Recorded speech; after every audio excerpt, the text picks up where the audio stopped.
as Holger said, so my background is actually events production. So I started off working for a private events company called Atom, working on private parties and bringing together teams of security guards, catering.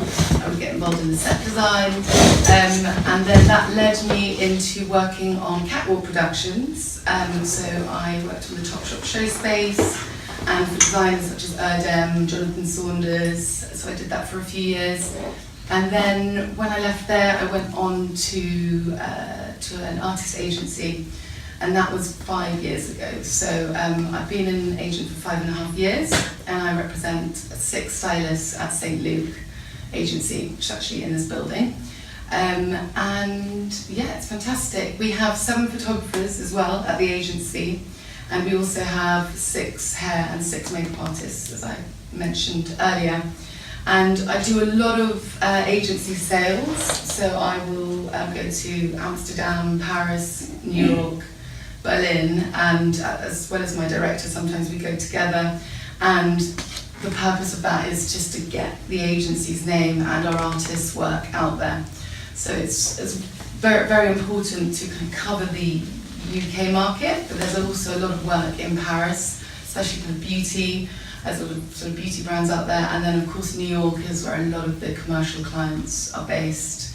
But one key tip when you're going to do meetings in New York, just tell them you're there all the time, because they're not keen on sort of covering costs to fly you in. But if you just pretend you're back and forth, which we do, and actually we are going to be launching a satellite office over there, which will help generate more work for us.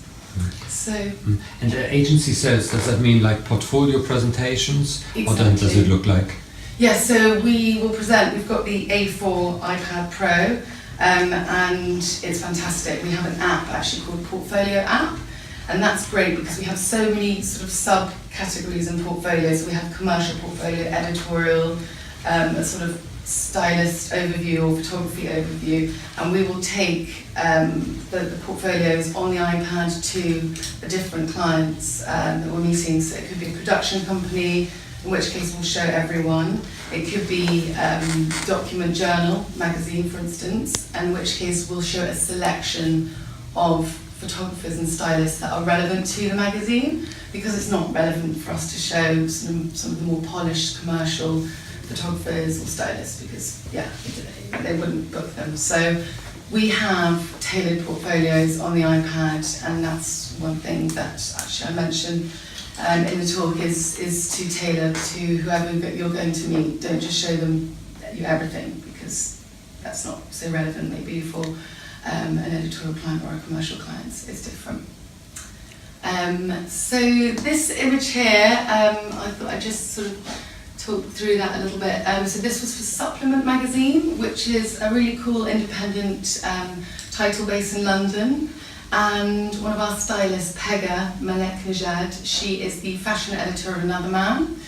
And so my involvement in that production was sort of getting that commission basically. So I met with the magazine, with Supplement, and I showed them our photographers and stylists. And they said, right, we like X, Y, and Z. And of your stylist roster, we feel Pega's work is the most relevant for our aesthetic. So based on that, I went away, discussed with my stylist, right, which photographers shall we put forward for this editorial shoot. And so we put together a list, and then I contacted the photographers with some ideas in mind as well. So very often magazines will have themes or trends of that season that they'll sort of go by.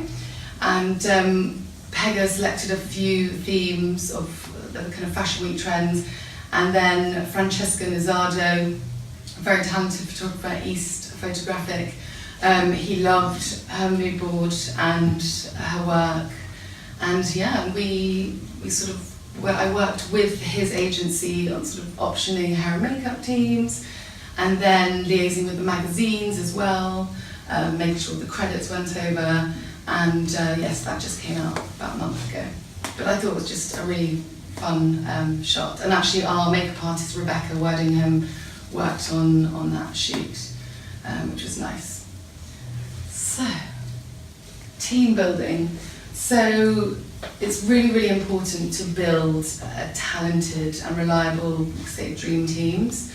And actually sometimes at St. Luke, a lot of the photographers, stylists, hair and makeup artists, they like working together because they just click and they all get on. So I would really recommend, I mean, these are some examples of the sort of team members. So producers, if you've got quite an ambitious concept for a shoot, you know, delegate the location sourcing, the model casting. It's really important to get a fantastic girl or guy on board, and casting agents will help you achieve, you know, really strong results, and they have relationships with model agencies, casting agents. And I think actually traditionally, quite a few years ago, photographers and stylists would do the casting themselves, but more and more these days casting agents are booked to sort of take over that role. And then what will happen is the packages, so like PDFs of all the model agency profiles will come through, and then the photographer and stylists tend to sort of sign off on the final models. Art directors, so art directors are often brought on board for more higher end editorial shoots and also campaigns and lookbooks. So art directors can really gel the team together and the vision of the photographer. And also, if you're working with a magazine, they might have sort of set layouts. And for instance, if it's an interview with a celebrity, they might, you know, be restricted. So, right, we have 2 double-page spreads, and one of the images has to be portrait. So it's about working with an art director to sort of elevate your shoot and the final piece, or sort of work with an in-house art director at a magazine. Hairstylists and makeup artists. So it's really important to have sort of a pool of hair and makeup artists and manicurists too. If you're doing beauty shoots, it's always an afterthought, manicurists. But yeah, it's important to consider manicurists too.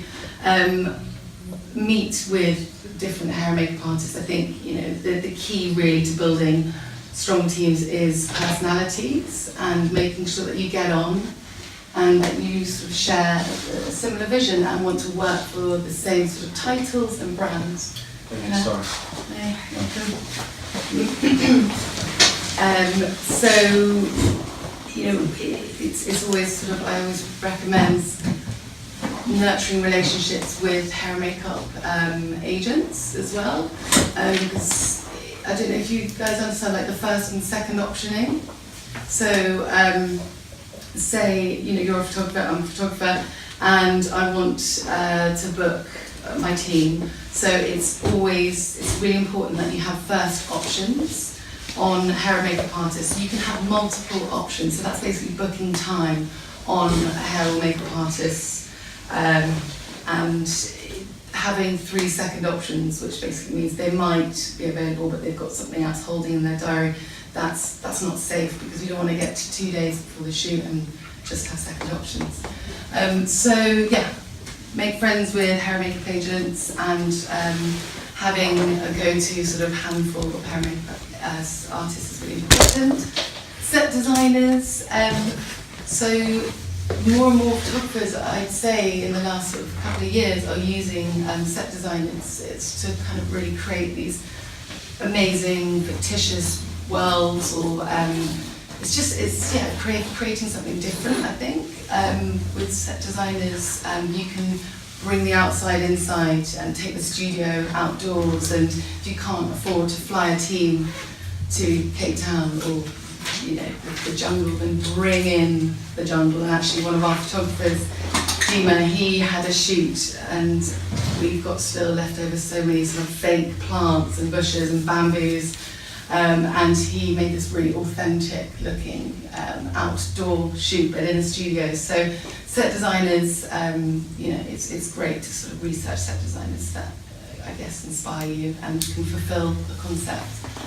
Retouches, there's Digital Light, Touch Digital, lots of retouching agencies in London, and again, make make a strong relationship with those guys, because that's the finishing touch of your images. So I think, and also building a relationship with one retouches is probably ideal, because if you've got a deadline and you have to hand in images, say like 4 or 5 days after the shoot, then it's good to sort of own, favours basically. If you kind of put a lot of work their way, then they'll more likely to sort of give you a priority job.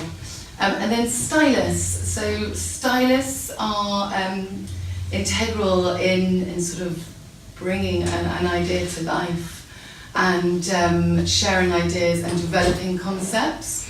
So I put here developing a mood board based on a theme, and also reaching out to fashion directors and fashion editors of magazines. So it's, if you commission a stylist for a photo shoot, you kind of hope that they might return the favour. So, and if you want to shoot for a certain magazine, I would always recommend reaching out to the fashion editors and fashion directors. And they're very sort of integral as well in casting. I mean, it's case by case, different shoots. You might have more control on the casting, but it's important to collaborate, I think, with a stylist, because they might also have ideas on hair and makeup as well. So it's a real sort of team effort. And do you guys know models.com? Are you familiar? Most of you familiar? So models.com is kind of like the Bible for the fashion industry. It showcases photographers. Well, actually, I've got a slide here. This is an example. The sort of information that it gives. So this is a W magazine shoot that one of our hairstylists worked on, Soichi, and the hyperlinked names, they link to the artist profile. So if you have, I think it's about 4 or 5 photo shoots that are published, you can have a profile on models.com, and it's free. As an artist, you can have a profile page, and you can edit the tags. So a stylist might tag you in a photo shoot that you've done, but if it's something maybe that you don't really want to shout about, you can actually log in and you can edit on your profile that photo shoot and untag yourself. So that's really worth knowing about, and it's an amazing research tool as well. So if there's a magazine, say Novembre, for instance, a Paris-based magazine, and you really want to shoot for it, you can see all the stylists that have worked for that magazine and contact those stylists. So yeah, you can spend a lot of time sort of getting lost and seeing who's shooting for what brands, what magazines. It's an amazing tool. And also on models.com there is a directory, and that lists production companies, creative agencies, artist agencies, model agencies. So I'd highly recommend checking it out. This was a shoot that one of our stylists, Katie Laston, worked on, and she and Jam Patel, so their concept was sort of empowering women, and they decided to shoot at the Women's March, which was a bit risky, but this is an example of where you need a producer on board, sort of kind of book the Winnebago, to have a sort of location, hair and makeup sort of station, and they moved around and they actually shot on the underground as well, which is actually illegal. Yes. It sounds as if the fashion photography market becomes more and more specialized. Yeah, so let's say like maybe 10, 15 years ago, as you said, you might have done this yourself. You just used to call the model agencies yourself. Yeah. If you need some props, you probably organize them yourself. You might have even done the editing yourself, yeah. And it's really something that I noticed. For example, we've got a few young fashion photographers here who are teaching, and for example, a lot of them work with producers.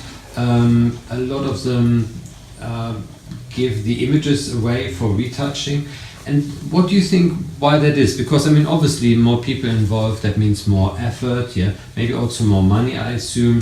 You need to pay them something, at least a little bit, even if it's for personal work or a test. Yeah. Why do you think that becomes so specialized? It's because Is that because the market pressure gets greater and greater because there's such a number of photographers out there, so the competition gets greater? Yes, exactly. So it's delegating, I guess, the pressure, the creativity, or areas that you don't have expertise in, say perhaps casting or set design. I think it's important to sort of reach out and collaborate with other artists. And I also think there are more set designers, there are more stylists, and more magazines. I mean, the last year and a half, 2 years, there's so many new London-based editorial publications, and actually some of the more commercial production companies, like the Production Factory, they do a lot of the high streets and New Look, M&S. They also produce editorial shoots, and I met with them recently, and they offer production services to artists for a credit. So actually you will find that trading skill for skill, you know, it's definitely possible. And of course, editorial doesn't pay. I mean, some platforms do, and actually with that supplement shoot, I managed to get, I think, £1,000 out of them. And that was split between the photographer and stylist, so to cover the expenses for assistants, cars and couriers. So it's important to work with teams, and also with editorial. I think it is easier now to do it because people want to boost their models.com profile or expand their portfolios. So yeah, it's more and more artists do it. This is a shoot for Interview Russia that Dima Holov, one of our photographers, shot. So he's really into bringing characters and models together. He does a lot of multi-cast stories, so he'll shoot sometimes like 5, 10 people, and he's really interested in not only building relationships on set, but also showing the interaction of models and using humans as props. And it's very artistic, his work. And actually his mood boards are beautiful. They all come from traditional art-based references, paintings, and I just think, yeah, he's got a more abstract approach to his work. And so on this shoot for Bionda Costana, it's an Italian shoe brand, instead of collaborating with a model, he actually worked with a contortionist. So he had this vision to create this quite weird, abstract sort of, I guess it's all about the form, the body's form and shape, with an attention to the shoes. And he shot this in a studio, and there was no kind of retouching on the limbs and the head, which has disappeared. And you can see here as well, there's another image, which I think is just really beautiful. And actually this sequence of photographs won him the Le Book Fashion Photographer of the Year award in October last year. So I'm not sure if you guys are familiar with Le Book, but it's an amazing platform that's been around for, I think, about 25 years, maybe longer. And every year they showcase primarily photographers, agencies and freelance photographers' work at venues in Amsterdam, Paris, Berlin, New York and London. So we exhibited for the first time actually last year because we felt that the agency was 5 years old. We were at a stage where we had a full roster offering a versatile sort of range of beauty photography, art-based photography, more glossy photography. So we had we had a space in the Truman Brewery actually. It takes place every year in this building next door. So how do you spell that? It's Le Book. Oh, look, Book. And actually if you go onto their website you can see all the exhibitors, and there's a panel of judges as well. So art buyers from like Adam and Eve, Fallon, big ad agencies, to creative director of Pinterest is there, and they invite a lot of the brands from Burton to Gucci. I mean, it's an amazing platform for photographers and for agencies to showcase their talents. So we have all the books, the portfolios presented, and then we have the iPads. And because we had 2 photographers actually nominated for an award, we had jurors come over to our stand, and they would look through the artist portfolios, and that's the sort of process and how they got to nominate Dima for the winner. This was a lovely shoot that David Uzochukwu shot, and again we worked on the hair and makeup for this. This is a Nike campaign. I don't know if you guys saw it, it was kind of all over London, and this is FKA Twigs, who's a singer. Now the reason I wanted to present this is because since Sweetchi's been working with her for a few years now, and she has been an incredible vehicle to his success, in that as she has grown to become this creative director of all her own videos, she's a pop star, she's a fashion icon, she's been very loyal and has worked with Sweetchi through the Google eyewear campaign, to her music videos, to the Nike, to everything really, that he's been available to work with her on. And she has been shot by Inez and Banud, Tim Walker, Martin Marcus, Jürgen Teller, and Sweetchi has worked with all those superstars because he has, well, of course because he's very, very talented and has amazing clients, but you know, if there is a muse, a model, I guess like Giselle and Mario Testino, or Kate Moss and Mario Sorrenti, so it's about growing with talent as well. And that can be, you know, a way to sort of your, you know, rising success and building your portfolio, and it opens a lot of doors. David is actually a 17-year-old portraiture artist, and he's not very well known at all. And a lot of his photographs are photographs of himself that he manipulates and Photoshop, and he's just got a very artistic, eerie aesthetic that suits the FKA Twigs aesthetic. So yeah, I think now his career is probably going to flourish as well, which is exciting. So self-promotion, this is a sort of condensed list of tips, I guess, in sort of chronological order. So how to sort of get yourself out there, get yourself a meeting with a new potential client. I always recommend picking up the phone.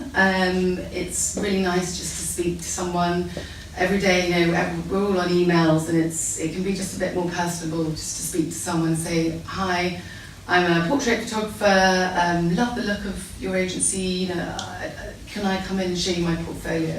Just keep it short and sweet, and then follow up with an email. And we're much more likely to look out for that email if we've sort of had that interaction, or if we've met through, you know, face to face, which of course is another fantastic way of building relationships. But pick up the phone, email with your PDF, an embedded image. We actually use Campaign Monitor for our newsletters, and then if you copy and paste the content from a newsletter into your email, it's just there. So that's a little trick, sort of, an, you know, 2 second. It's just got more impact. Someone opens it and in 2 seconds they can see, right, image, short sort of introduction, email, and that's a really nice approach. Following up again and then again. Don't give up, and that's one thing as agents we have to do a lot of is just kind of following up and setting reminders, and very likely you probably won't hear back in a few days or a week maybe, but don't, you know, it's not because they don't like your work, it's maybe because they're travelling or they're in a meeting or they just missed the email or it's gone into junk. So don't be disheartened if, you know, they don't reply first away. Meetings, yeah, so when you get a meeting, be punctual and present your work as kind of cohesively as possible. If you're using books, so print books, leather-bound books, so some of our photographers still use them. We are still using them for photographers, but phasing them out actually for styling, hair and makeup, because getting tears from magazines is really tricky nowadays, more so than ever, and I think as a photographer, it's really nice to see your images blown up, large print without the layout. I mean, it's fine to present your work with the credits and layout in a magazine, but do one or the other, print or just show layout. So I would probably recommend, and most photographers do present large scale prints, 12 by 14 sort of inch portfolio size. And then when presenting your work, show work that you're passionate about and that you love. Sometimes, you know, we meet with artists and they're like, oh, I did this shoot 3 years ago. I'm not really sure if it's me now, and it's just like, don't be negative, you know. And it's kind of an obvious thing, but just, you know, it's less is more. It's better to show 20 strong images than 45, 50 images, and some of them you're not really that happy with, or it doesn't really sort of represent you as an artist now and who you want to be. If it's old work, some old sort of effects you tried out that you're not really into anymore, just get rid of it. And personal work, you know, everyone, art buyers to agents, photo agents love seeing personal work, because I think it gives a really kind of strong understanding of who you are as an artist, as well as published work. So it's nice to sort of show both. Obviously presenting in a confident way, and then tailoring, as I kind of briefly mentioned earlier, your portfolio to the client you're going to see. So if you're going to see a commercial client, you're going to see a high street brand, say Next, or Arcadia, anyone of the Arcadia group, then show something more polished or youthful. If you're going to see ID or Dazed, editorial style work, then show your more kind of artistic work that you've sort of collaborated on with interesting stylists that suit that publication. Still life, beauty, that again is more relevant to art buyers. So advertising agencies, you know, we have been to meet with many ad agencies, and they just want to see personal work really, and more art-based, still life or lifestyle imagery. It's the creative agencies like Wednesday, Spring, that want to see more fashion style imagery. So yeah, just really think about who you're going to meet and how, you know, your work reflects their sort of client base. Do you have some photographers who mix printed portfolios and iPad presentations? Because I've got a few. I personally don't use an iPad, but some of my friends do, and they said what is really an outstanding element in an iPad presentation is that you can have your entire library with you. So, you know, you've got your this one presentation, let's say like 20, 30, maybe 40 good images, yeah? And with a print portfolio, very often then at the end of the portfolio point, it's like, wow, this is amazing, and thanks for coming in. Close the book. If you're lucky, they might flick backwards, but then that's it. So what you really want is there, sit with them to talk about photography, and what my friends who use an iPad, what they say like, well, I also still have my library with you. So when they say like, oh, they say like, oh, hang on, I know this guy here, I think we shot with him before, right? I mean, he's a strange model, right? And you said, yeah, of course, yeah, he was funny, he was really strange, right? And I also shot, I met him through a friend, and then you go into your archive, and then, you know, I worked with this friend on this one, you know, and this might be maybe some bread and butter jobs, maybe not good enough for your regular portfolio, yeah, but it basically, what they say, and I found this a really interesting concept, to keep the conversation going, because you always have something to refer to, and it's not, how do you deal with it? Do you do it like this? Do you have your archive with you? Yes, so we have the iPad Pro, which is lovely because it's big, and I find that smaller iPads can be a little bit small. But we have an app called Portfolio app, and you can create sub-folders, sub-portfolios. So we have, as I mentioned earlier, editorial, beauty, we have a music section, and each artist has a commercial portfolio as well. So we'll just dip in and out of, and it's really easy to maneuver. So I really recommend actually this app. I think it's like £6 on the App Store. Or you can create in what is it, iPhoto, not iPhoto, but you can create subfolders in your albums. One nice idea is actually print bound books. So a photographer came to see us with this beautiful kind of matte, uncoated, I think probably 30 pages of her more still life mixed with fashion. And that's also quite popular at the moment. A lot of photographers are exploring kind of detail shots, still life with fashion. And this photographer, she's called Agnes Lloyd Platt, she presented a print book, and I think it cost her £20 from Blur, or Blur. So thinking what something tangible is really refreshing. Yes, having digital portfolios is great because you can dip in and out, or if the client's got a particular project, say, oh, we're actually doing a campaign for Adidas, have you got some more sort of streetwear sort of lifestyle images? Yes, actually I do. And then yes, that's when it's great to have the sort of digital portfolio. But just to sort of, I guess, be a bit more memorable, or just show both, take both, and it's just nice to get an idea of the different sort of aspects that and the different sort of sides of your photography that you do. And if you're working on film projects as well, it's good to take an iPad for that as well, because I think more and more photographers are exploring films, so it's good to show that. Also, moving on to the next point, it's leaving behind your business card or a print card. It's quite traditional to do that. We leave business cards, and actually some of our photographers, some don't have postcards. You can get some really nice thick cards from Move, for instance, and print your best pictures with your contact details on the back. It's just a nice it's nice to just leave something behind.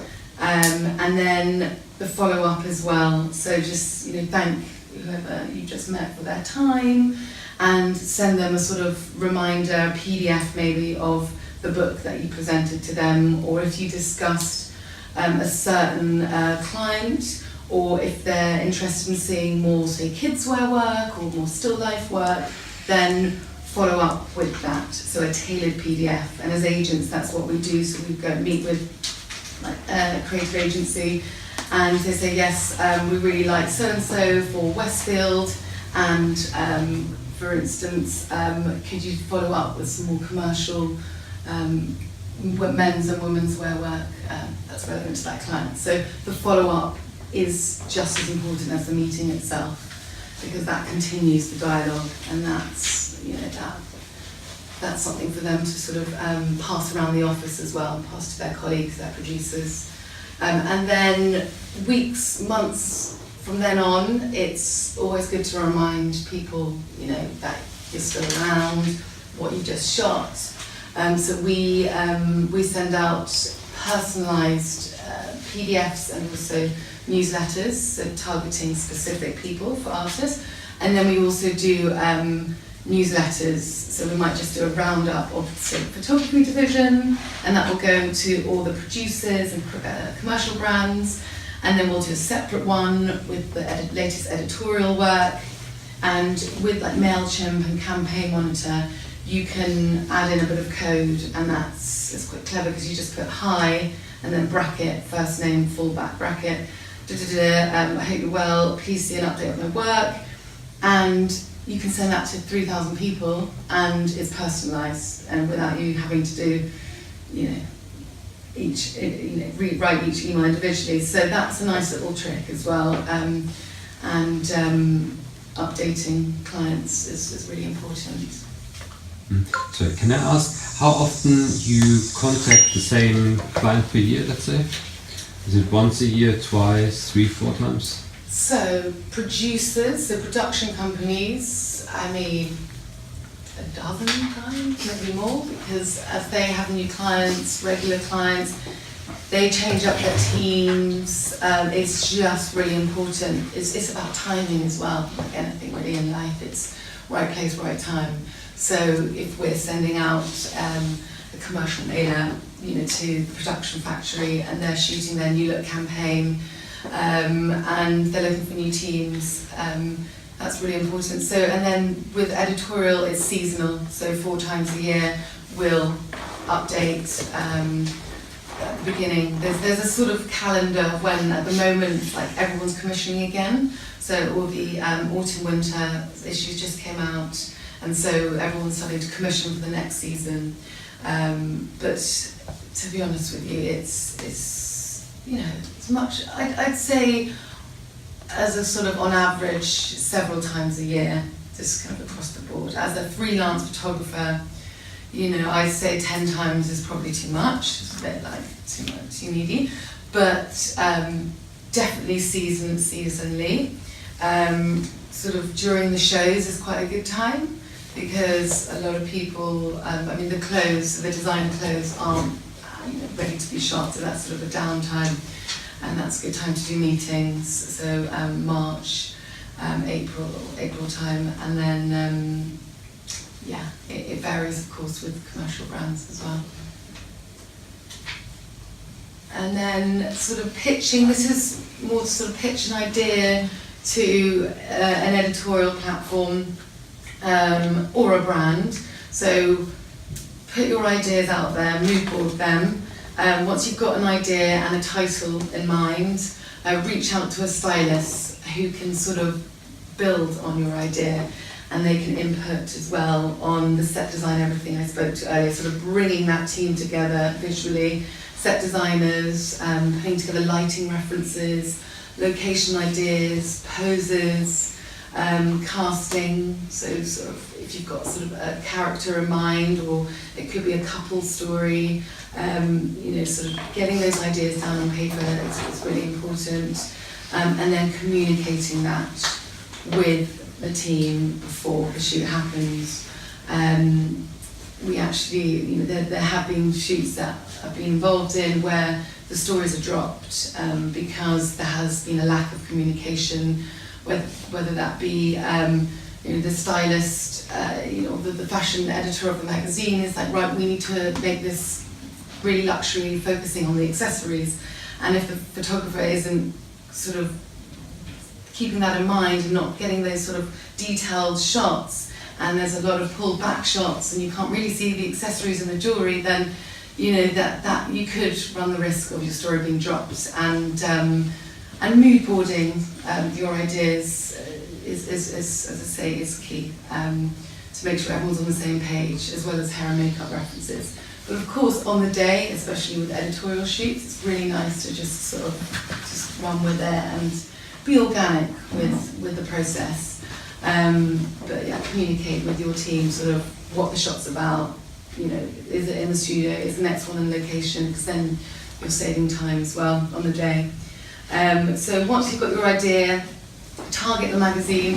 So that could be, you know, I guess an email. If they've got a number, then ring them first. As I say, so it's good to speak to someone, and then making sure that you're contacting the right person. So it could be the bookings editor, the picture editor, the fashion director, who commissions stories. And once you've sort of touched base, there's two ways. You can sort of say, look, I've got an idea, here's my work, would you be interested in seeing my idea? Because sometimes it's frustrating, and people, unfortunately, magazines can steal ideas if you send them and they don't get back to you. That has happened with, you know, some of my stylists before. So it's just a fine line. It's like, how much do you give? You sort of want to give them your all to show them, right, this is my great idea, please can I shoot for your magazine? It's a case by case, but just make that initial contact, and then once they've agreed to commission you for that story, you will then say, right, this is the stylist I want to work with, this is the casting director, these are the hair and makeup options, and the magazine or the stylist might also input on the team members as well. It's different on every sort of project and shoot. And then always ask, you know, is there money to cover expenses? Some magazines do, some don't. So Condé Nast titles, for instance, like Vogue, Vanity Fair, they pay a page rate for a couple of £100. They'll pay a makeup artist, say, £100. And they might cover, they'll cover the stylist expenses. So every magazine works differently. The smaller, more independent ones, you kind of have to really incur those costs yourself. but it is worth investing in editorial, and that's as an agent something that we really try and offer for our artists is that balance of the commercial work that they can then put into their editorial to build their portfolios. And then so on the day of the shoot, so really kind of take into consideration the styling, the hair, the makeup artists, the set designers' ideas. Sometimes, from experience, photographers can be a bit too controlling on set, or a stylist can be too controlling and think it's all about the Fendi look. We need to shoot this look, and it's like, well, yes, that's an advertiser of the magazine, so we need to include that, but it's also about telling a really beautiful and inspirational story.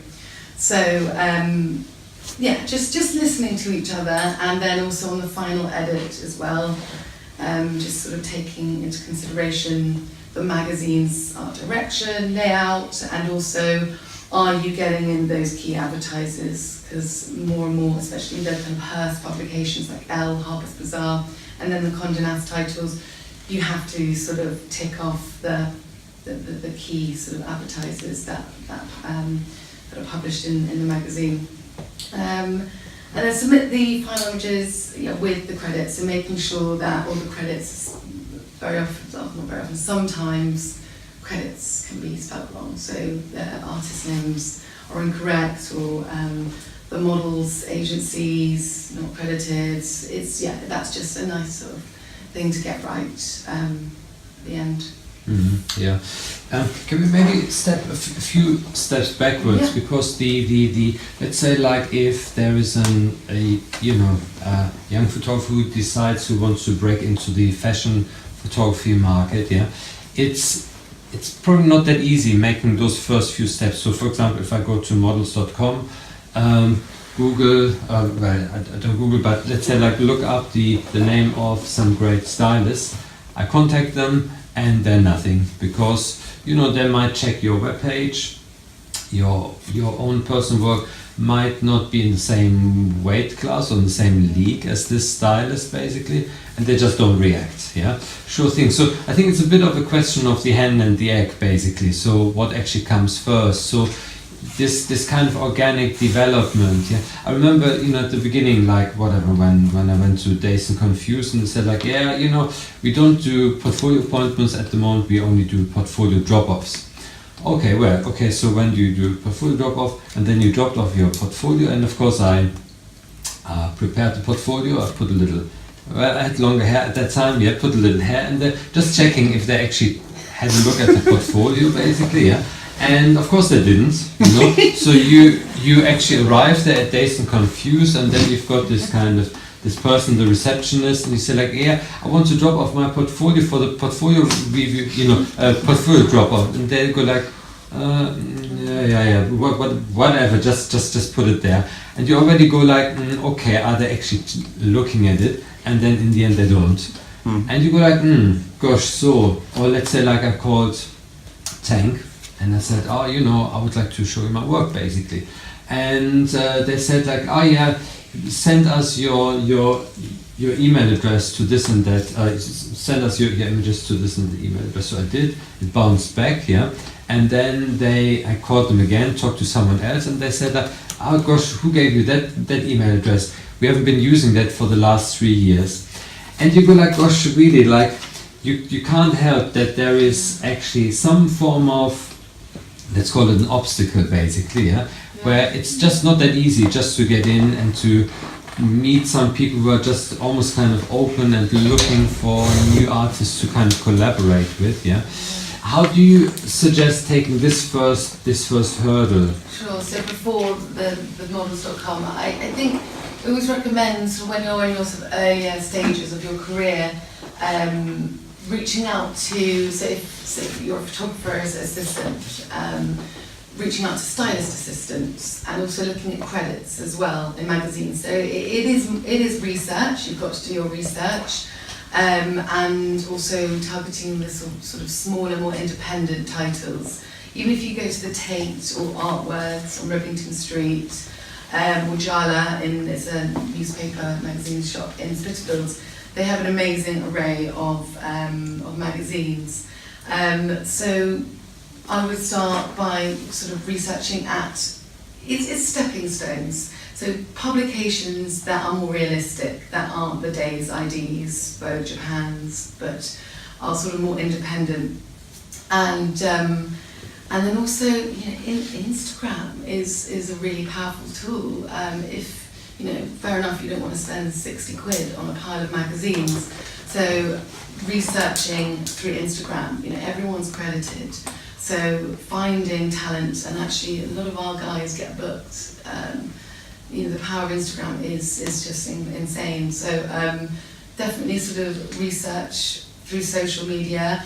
And then there are platforms like Fashionography, Preview, and Fashion Gone Rogue. So they are platforms, and I actually sign up to their newsletters because it's a great way of finding out who's shooting what. Smaller, more independent publications are published on there as well. And if you can't get through to the magazine, which even as agents, we don't have a relationship with them. It is really hard. So that's why it's finding out who's shooting for them, who's collaborating with those magazines, looking at the credits, produced by Amy, so and so. It's all about hitting them at all angles to try and find a way in. And if there is a stylist that you might be a bit intimidated by, but you just really want to work with them, then putting together ideas, storyboarding an idea, and with a list of publications in mind, fake it till you make it. So look, it's not about faking it, it's just about bringing more to the table. So, very often I have photographers contact me and they say, oh, I'd love to shoot with some of your stylists, or Katie Lassie, or my particular stylist. I've got this really beautiful idea to shoot on a beach. It's a couple story, here's the mood board, let me know what you think. And I try and be as honest as possible. So that your work's beautiful, but actually this isn't a title that so-and-so will shoot for. And then I might give suggestions as well. You should try this freelancer and that, because we do work closely with freelancers as well.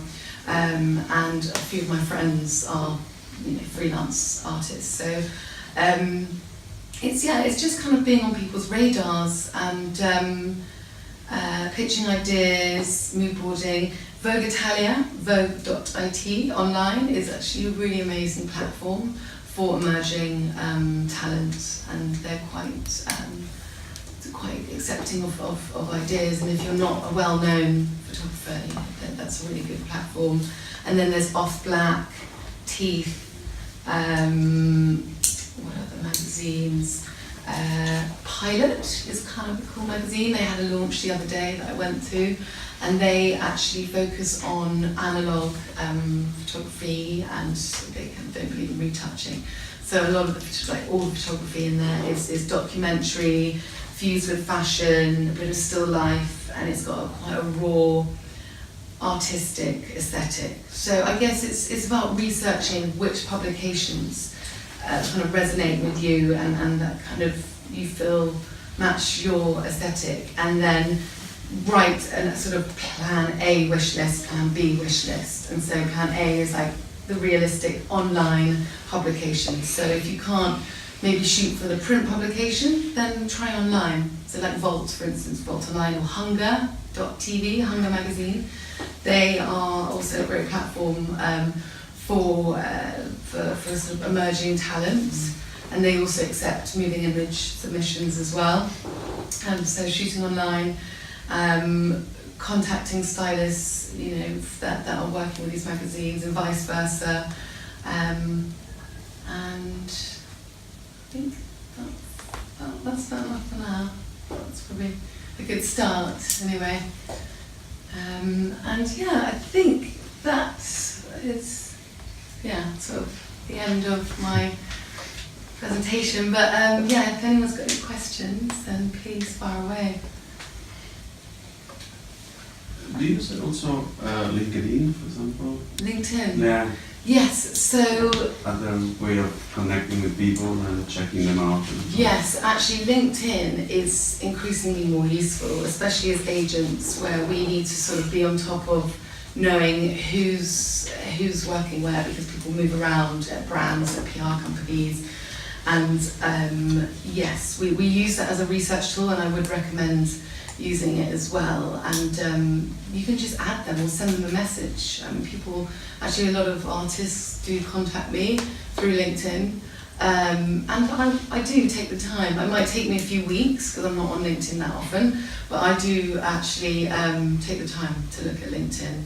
And you can actually set, if you have a full profile on LinkedIn, and there's a lot of keywords, say portraiture, documentary, photographer, fashion, you know, there are some really, and that's, I think that goes for all social media, you know, making sure that all your platforms are consistent and that your contact details are there and they're visible. So you might have on your Instagram fashion and lifestyle photographer, website, and then your email address. Having that on your LinkedIn, having that on your Instagram, Twitter, you know, it's really important. And LinkedIn is, as an agency, we try and publish our work on there, but I have to admit we haven't been recently, because we've got the Facebook, we've got the models.com, there are so many platforms, but that's actually one thing that I'm going to be focusing on more and more, is making sure that the exposure on all digital platforms is heightened. And what about video? Do you get more and more demand for video? Yes, definitely. So you know the Outnet, it's like the Net-a-Porter sort of e-commerce platform. One of our photographers, Stylists, he has done many shoots for them, and about 6 months ago they were like, right, we need moving image, can Rockers do that? I'm like, yes, sure, of course. And he has done a few projects, and actually to build his book, because to be honest with you, most of our photographers are from a stills background, and they are doing more and more moving image projects off the back of photo shoots. So it might be a portraiture series, and then they'll also interview each character and film that conversation. So I would recommend developing that if it's of an interest. But we do get clients asking for both, or we would work with a DOP or videographer, and the photographer would sort of direct. I'd say definitely it's. But do you think that photographers more and more are being asked to also be videographers to a certain extent? Yes, I think that, yes, they are. I think recently actually I've been meeting with quite a lot of directors' agencies. That's another avenue for our stylists and not so much photographers, because they have their own roster of directors, but recently we've just styled a Huawei, you know, the Chinese smartphone campaign, and the campaign was basically it was selling the phone as if it was a fashion photography camera, basically.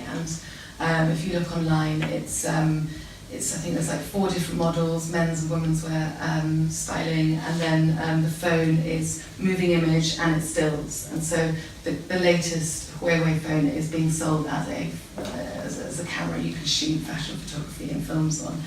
And actually some of our photographers are, and some photographers at other agencies do have directors, agencies as their representatives, but we're actually thinking of expanding the roster and taking on maybe 1 or 2 directors, and also focusing on pushing that side of the business, because moving image is something they say it's the future, but I think, you know, brands want so much content now, and the 15-second clips, the minute clips that we see on Instagram and Facebook, you know, it's the way that brands can engage with their customers. So it's even if it's a GIF, actually, GIFs are quite snappy.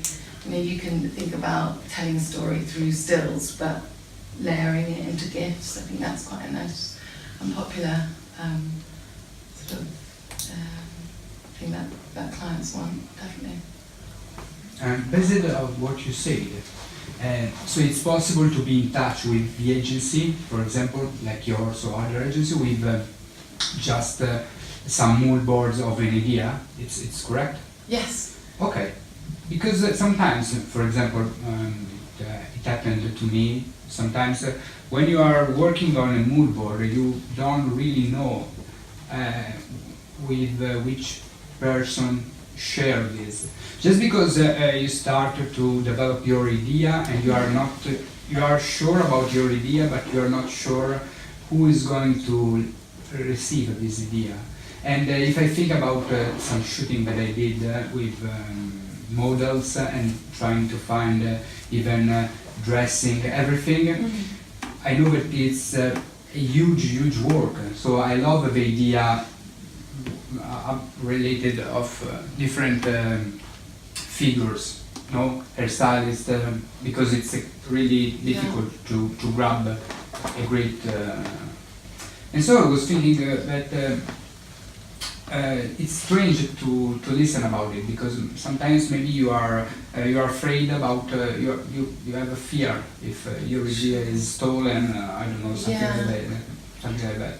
Yeah, I think it's good. So having these ideas, but having them for something, for a purpose. So approaching a magazine or a brand, and actually that's when I met with one of these directors' agencies. The director's agent and I were discussing how traditionally, you know, an agent or a photographer would go to the brand or the ad agency, present their work and hope that something will come up. You know, that's because very often they don't have there and then a project that's relevant for your idea, but they'll keep you in mind. But now I think, you know, more than ever, it's just approach brands with an idea. If it's like, and designers as well, fashion designers, and that's another great way actually. Building a portfolio is, you know, by not necessarily shooting for magazines, is shooting really creative lookbooks. And I'm sure if you notice, a lot of designers shoot editorial style lookbooks now. So even if you were to print, so if you go to londonfashionweek.com, print for free the press contacts spreadsheet, and that will give you all the contact details, and also there's all the designers have a profile on the website. It's the same for Paris and Milan as well. You can download the schedule and then all the press contacts, and you're approaching the press to see if they would be interested in you shooting the lookbook. And you could say, look, I just want my expenses covered. If it's about building relationships and building your portfolio, you know, there are ways to do that, and presenting ideas rather than waiting for them to come to you. You know, after sending them your work and updating them, just come to them. It's bold, but it's if you know, it's just another. I think 'cause very often designers as well can leave it till the last minute. Yes, though they might have their set teams, but I think it's quite refreshing if you come to the table with an idea and with a team maybe in mind. That's why it's really good to meet with stylists, meet with hair and makeup artists, and then you can develop those ideas. And if a designer comes back to you and say, yes, I love your work, it's really interesting, like, what are your thoughts? And they might want to style it themselves, so designers might want to style it, so then, you know, you don't have to worry about bringing this whole team to the table, because they might have a team in place already. So yeah, I think, yeah, just kind of go for it, and be realistic as well. It's working with the emerging designers and those emerging titles, and then eventually you'll be shooting for Macki and Alexander McQueen and Pendy, but start small and work your way up. Thanks. Probably also, I guess, persistence, right? I mean, just I know sometimes it might just feel like you're really getting on someone's nerves, yeah, but I think just contacting them again and again. They don't need to marry you, basically, yeah, but you know, you really want to appear, I think, on the radar again.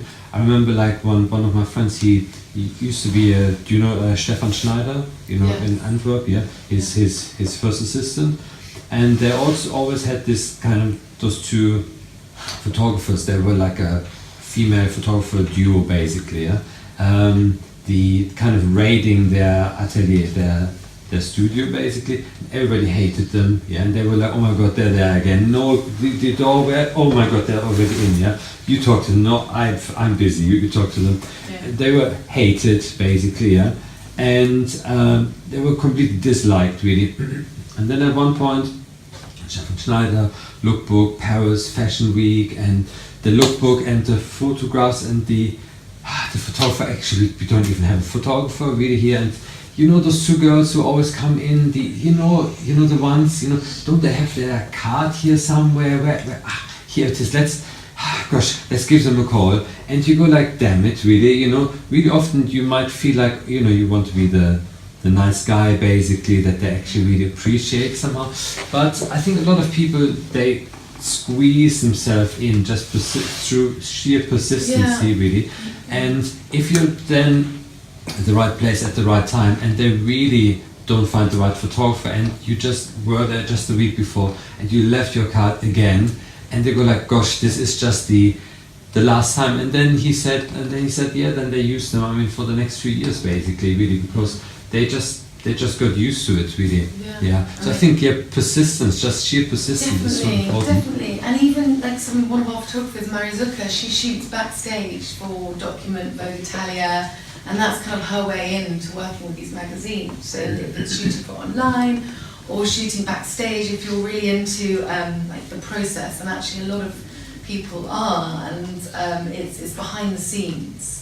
And actually a friend of mine, he shoots for all of Mert and Marcus's photo shoots, and he shoots like backstage content, and it's actually quite well paid, even though he's like the behind the scenes guy. And you know, shooting at London Fashion Week, you know, you can, if you've got a portfolio, you know, you don't need loads and loads of images, but showing like Polaroids even are really beautiful. And actually Marie shot Polaroids for Document Journal, and she covered Paris and London Fashion Week, so she did like a handful of shows.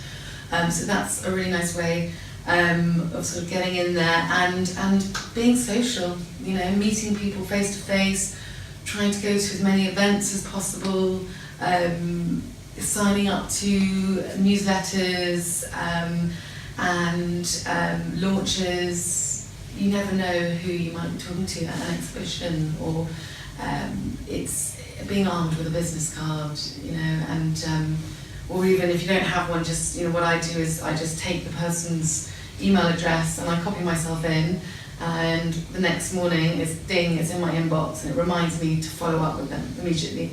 So I think, you know, you can't beat face-to-face meetings, and it is so hard as an artist to sell yourself and to promote yourself, but it's, you do have to sort of play the game in a way, and there are so many photographers wanting to shoot for the same sort of publications and brands, so you just got to give it that extra bit, and personality is probably above all.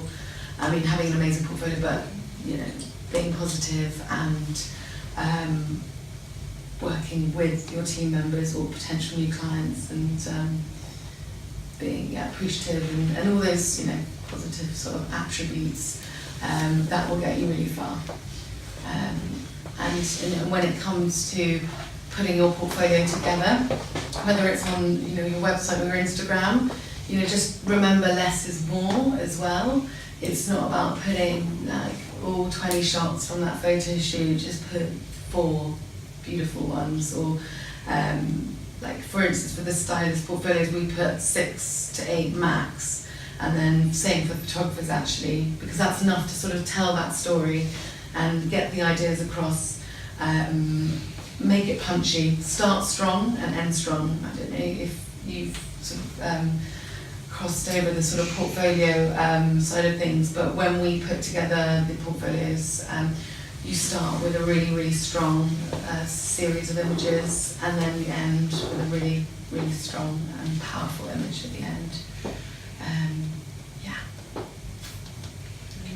One last question, Yeah. really. When we met before, I found it really interesting what you mentioned about that you see a tendency for more and more photography duos or photography partnerships, let's say, yeah. And I found that a really interesting observation, yeah, because we the last LRP talk was with Jem Fletcher. I think I mentioned this, so an art director working with photographers. And I think in a photography partnership, when you have two people actually working together, I think quite often you have like one, yes, they might both be photographers, but maybe one is taking on maybe more the art direction role, and the other one more the person behind the camera role, basically, yeah. And do a few of your photographers, do they work in this way? Did they find, or maybe your stylist or something?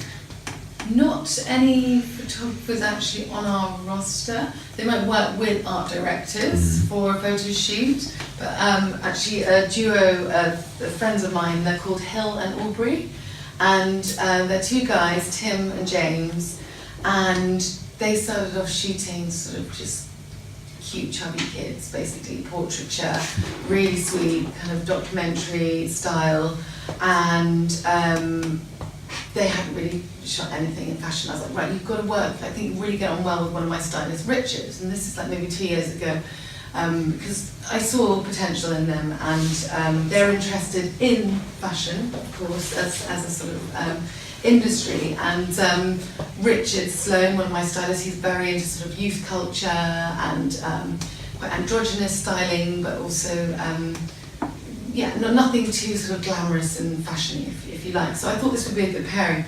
And so they've worked on a few shoots together, and Tim and James, they actually both shoot themselves, a bit like Inez and Manood. They both shoot, but different angles of the subject or the location.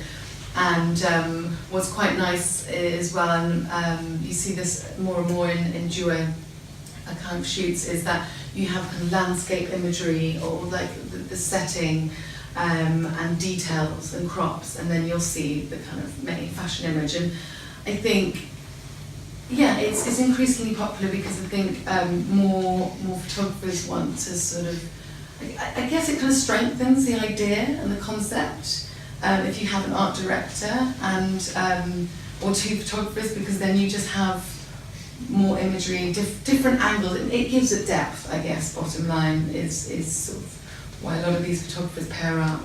And Melanie and Ramon are another great duo, and one photographer specialises on more still life, and one focuses on more of the kind of fashion side of things.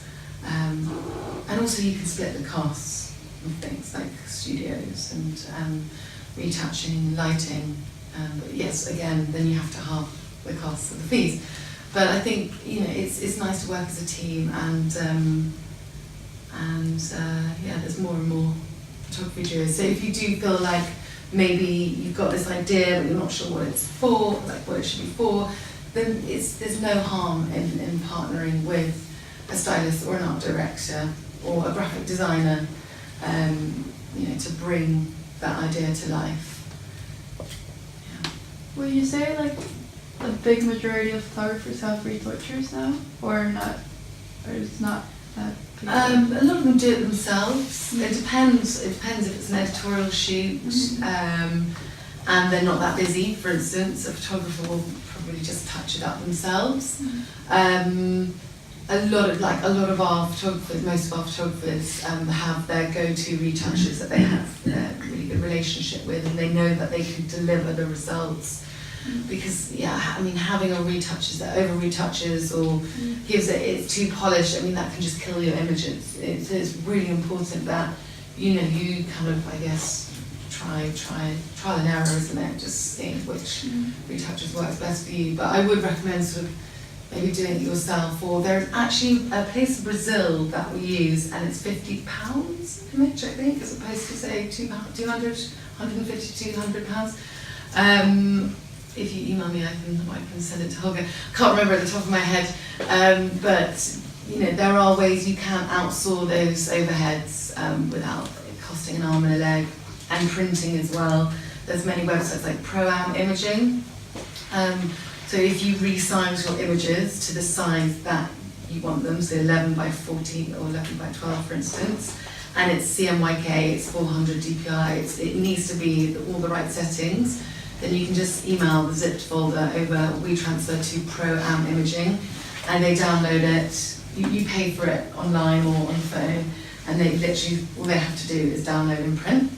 So, and then it's a couple of pounds a print, because there are some places that charge 20 plus pounds. The Print Club, I think, in Kingston Road is quite good. But there's more sort of, that's a bit more expensive. So having a great printers, great retouches, you know, is really important for sort of making sure that your portfolio looks really strong. Any other questions? Any other questions? No? Good, then thank you. Right.